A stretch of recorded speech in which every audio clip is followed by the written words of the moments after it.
beside the fact that, we already learned that most are coming from our DNA or from our parents, grandparents, the past has lingered in our system. Right. What else can you add up to this so that most people will be aware of what's going on with their limiting beliefs? Well, it's interesting because a lot of it doesn't even come from our parents. When we're really young, we tend to absorb everything that we see, hear, and feel from our parents and even our extended family. And then by the time you get to about 7 years old or 8 years old, we start modeling different people. We start modeling our heroes. And I can remember, like, when I was a kid, all the heroes were based in justice and truth and honor. And we had the Justice League and Superman and, all these people. Well, by the time that I was starting to become a teenager, moving out of those years, all the heroes had changed. It was interesting. They were now like, Hulk Hogan and Rowdy Piper and all these guys that were beating each other over the heads with chairs and, the values. And you can see that actual value shift in that generation coming up. Well, by the time that they get into 14 years old, they're now moving into another stage, which is the socialization stage. And this is why it's so important, if you're a parent, for you to really pay attention to who your kids are hanging out with, because they're not just spending time with those kids, they're literally adopting values and mindsets and worldviews based on the people that they're spending time with. And those will be carried with them for the rest of their life unless they do something about it. So what you're trying to say is they also get it from their environment. Yeah, definitely. So aside from getting it from their parents, even before they were born or after they were born during the formative years, then comes a time when they get it from the environment and it stays. Right. And at that point, by the time you get a kid who's 14, 15, 16 years old, it's virtually, not entirely, but virtually impossible for the parent to have much influence over them. Yes. You have to lay the groundwork early. So all of those things coming from the past. We have all those values that are laid in. We have all of your memories that you've ever had, the ones that you're conscious of and the ones you're not conscious of. You'll have either positive or negative emotions on those. And then on top of that, you have all the decisions that you've ever made in your life.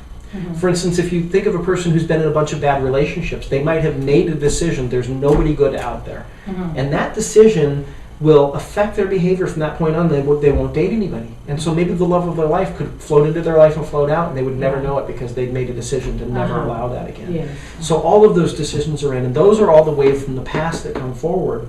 But then there's also another wave, which is interesting, which is that your unconscious mind thinks it knows everything that's coming in your future. Yes. If I were to ask you, Nellie, what are you doing next Saturday? You would think of what you're doing next Saturday, and you already in your mind have pictures, sounds, videos, feelings in your mind of what's going to happen as if you had experienced it. And I call those future memories. And I'm not saying that we are psychic, but your unconscious mind thinks it knows what's coming, and so it's always moving you in that path toward what it thinks is out there. Your unconscious mind thinks it knows what's going to happen to you 20 years from now. And it's taking steps right now to move you there. And most people have never actually explored what does my unconscious mind think is coming in 20 years. I hope it's something I like. And because we're not that connected with the subconscious, and we always think consciously every day, and you also told us during that event that, everything, when we are overwhelmed with information as well as events in our lives, they just get stuck in the unconscious. Right. And without you thinking that it's going to affect your future or your now, it's it piles up, it builds up. So there's two waves that come in. There's one wave that comes forward from the past. All your past memories influence you, and then everything you think is going to happen in the future comes back and creates the moment that you're in right now. And this is why most people feel so helpless in life, because what you do now doesn't change now.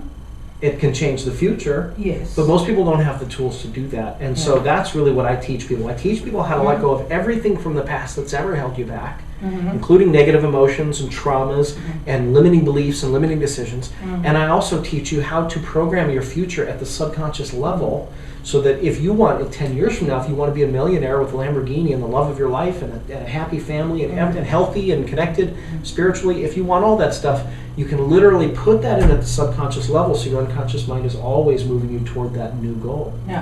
Thank you for sharing with us, Michael. Because right now, what I would like to tell our audience here is, we come from different cultures. We come from different directions in life. Most of us have our Christian faith, our belief systems. Okay, most of us also have our different traditions. And here, Michael Stevenson is introducing to us a different way of approaching it, whatever works for you. So the London Connection would like to bring to you a lot of options out there and a lot of empowering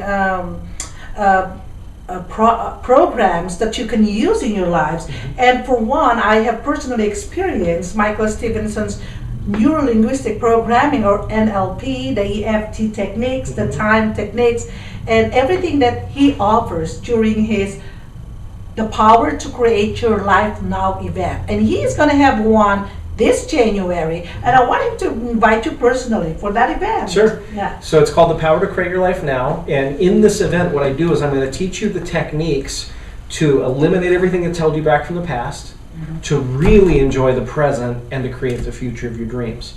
And this is a 3-day event. A lot of people say, well, why is it 3 days? Why couldn't you do 2 days and this and that? And my answer to you is, listen, do you want to come to a weekend event where you're going to be teased and you're going to, into another event and now you have to go to the next one? Yeah. Or do you want to come to an event where I give you everything that I can possibly give you to help you enjoy your life? Right. And that's what my goal. I know you go to a lot of other motivational speakers, they just tease you. They give you little teasers and they give you just enough to want to go to the next event. And I don't believe in that model.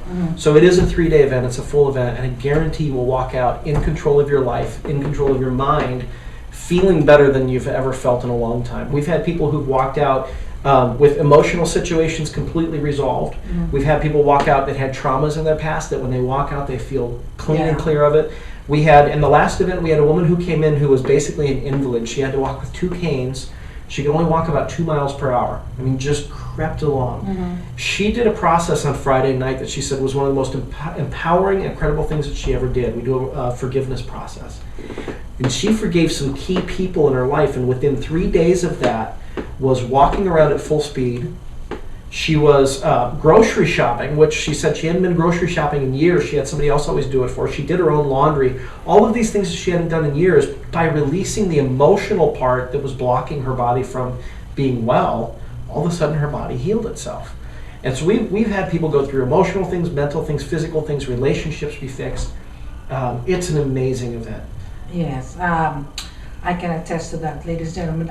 I told you, I came from an Asian background, Eastern.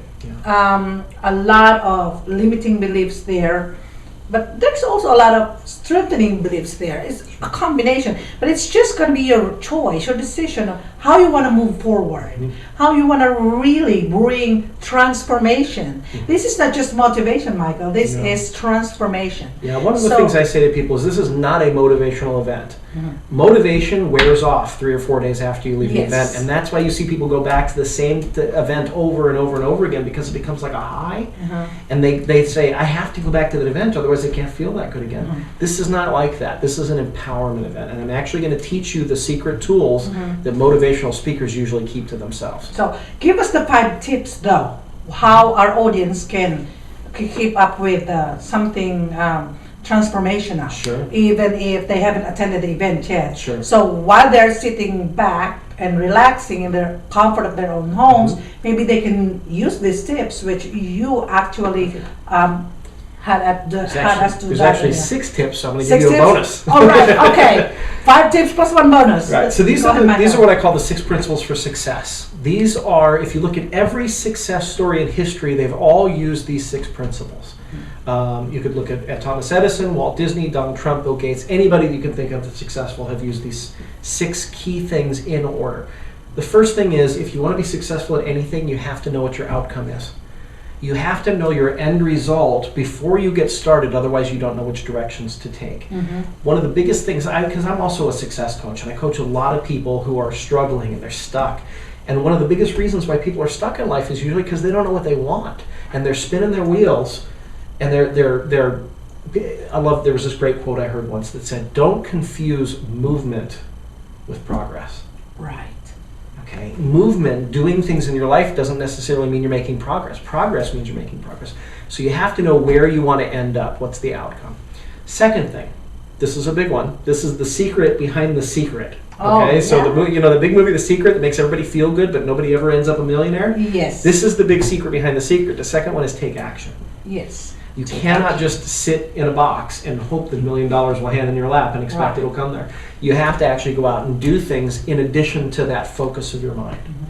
And so take action, but don't just take a little action, take a huge action. Take a big step out of your comfort zone.